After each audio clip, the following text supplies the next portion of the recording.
Ton टन टन. मिठू सशाची झोप अचानक मोडली. त्याने कान टवकारले. रात्र अगदी शांत होती. ना वारा ना पानांची सळसळ. पण आवाज पुन्हा आला. टन टन टन. मिठू कुजबुजला. हा आवाज कुठून येतोय? तो हळूच घराबाहेर पडला आणि आवाजाचा मागोवा घेत एका जुन्या वडाच्या झाडाजवळ पोहोचला. तेवढ्यात त्याच्या पायाला काहीतरी लागलं. खणखण. जमिनीवर एक छोटासा चांदीचा गोळा पडला होता. त्याला एक बारीक दोरी बांधलेली होती. मिठूने दोरी ओढली. टन.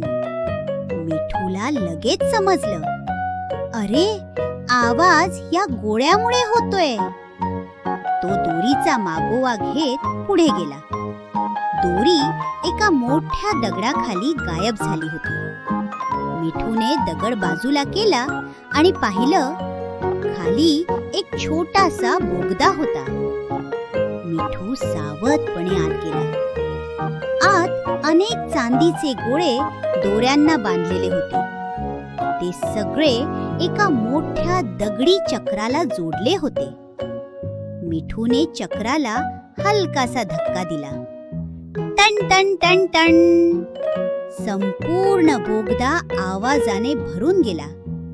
तेवढ्यात मागून आवाज आला, तू इथे काय करतोयस? मिठू वळला. समोर एक छोटंसं घुबडाचं पिल्लू होतं. मिठूने विचारलं, हा आवाज तू करत होतास का? घुबडाचं पिल्लू म्हणालं, नाही, मी सुद्धा हा आवाज ऐकूनच इथे आलो. तेवढ्यात बाहेरून जोराचा वारा बोगद्यात शिरला. टन टन टन टन. सगळे चांदीचे गोळे जोरात वाजू लागले. मिठूला अचानक काहीतरी लक्षात आलं. अरे, हे तर वाऱ्याने चालणारं जुनं यंत्र आहे. घुबडाच्या पिल्लाने भिंतीवरची जुनी चित्र पाहिली. त्यात लिहिलं होतं, हे यंत्र वाजलं की जंगलातील प्राण्यांना धोक्याची सूचना मिळायची. मिठूने बाहेर पाहिलं. आकाशात काळे ढग जमले होते. क्षणात वीज चमकली. कडकडड. मुसळधार पाऊस सुरू झाला. मिठू ओरडला, लवकर सगळ्यांना सावध करूया. दोघांनी जंगलातील सर्व प्राण्यांना वादळाची सूचना दिली. सगळे सुरक्षित ठिकाणी गेले.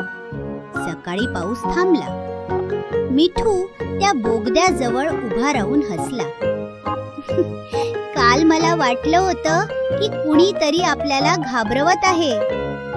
घुबडाचं पिल्लू म्हणालं, पण तो आवाज आपल्याला घाबरवायला नव्हता, आपल्याला वाचवायला होता.